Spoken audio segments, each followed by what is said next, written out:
வணக்கம். இன்னைக்கு தக்காளி சட்னி எப்படி ஈஸியாக பண்ணலாம் அப்படிங்கிறத பார்க்கலாம். அதுக்கு நான் முதல்ல ஒரு பேனில் 1 டேபிள் ஸ்பூன் நல்லெண்ணெய் ஊற்றிருக்கேன்.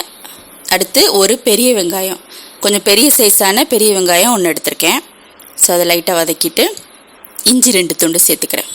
ஸோ எதையுமே நல்லா வதக்கணும்னு அவசியம் கிடையாது, ஏன்னா நம்ம மூடி போட்டு வேக வைக்க போகிறோம். அடுத்து ஒரு 6 துண்டு பூண்டு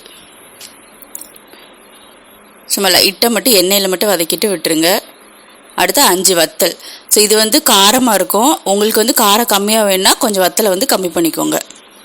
அடுத்து ஒரு பவுல் நிறையா கொத்தமல்லி. ஸோ தக்காளிக்கு ஈக்குவலாக கொத்தமல்லி போட்டால் நல்லாயிருக்கும். அடுத்து ஒரு 3 தக்காளி ஆட் பண்ணுறேன். ஒரு பெரிய வெங்காயத்துக்கு, பெரிய சைஸ் பெரிய வெங்காயத்துக்கு 3 தக்காளி. அடுத்து தேவையான அளவு உப்பு. ஸோ அவ்வளோதான். இப்போது கொஞ்சம் தண்ணி ஊற்றி மூடி போட்டு வேக வச்சிரும். ஒரு 5 மினிட்ஸ் ஹை ஃப்ளேமில் வச்சு வேக வச்சுருங்க. ஸோ 3 to 5 மினிட்ஸ் ஆகும்.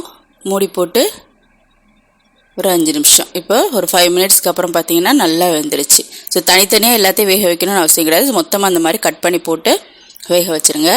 ஸோ இப்போ ஆறுனதுக்கப்புறம் நல்லா அரைச்சி எடுத்து வச்சுக்கோங்க. அடுத்து எப்படி தாளிக்கிறதுன்னு பார்க்கலாம். அதுக்கு ஒரு பேனில் 1 டேபிள் ஸ்பூன் நல்லெண்ணெய் ஊற்றி கடுகு, கொஞ்சம் உளுந்தம்பருப்பு. ஸோ உளுந்தம்பருப்பு நல்லா கோல்டன் ப்ரௌன் ஆகிற வரைக்கும் வெயிட் பண்ணுங்கள். கோல்டன் ப்ரௌன் ஆனதுக்கப்புறம் கருவேப்பிலை போட்டு கொஞ்சம் லைட்டாக வதக்கிடுங்க. இப்போ ஒரு 5 மினிட்ஸ்லேயே இந்த சட்னி பண்ணி முடிச்சிடலாம். ஸோ டேஸ்ட்டு ரொம்ப நல்லாயிருக்கும். ஸோ இப்போ தக்காளி அரைச்சி வச்சுருக்கோம்ல அந்த சட்னி, ஸோ அதை ஊற்றி ஒரு கொதி வர வரைக்கும் வெயிட் பண்ணுங்கள். ஸோ ரொம்ப ஈஸியான சட்னி, கண்டிப்பாக ட்ரை பண்ணுங்கள்.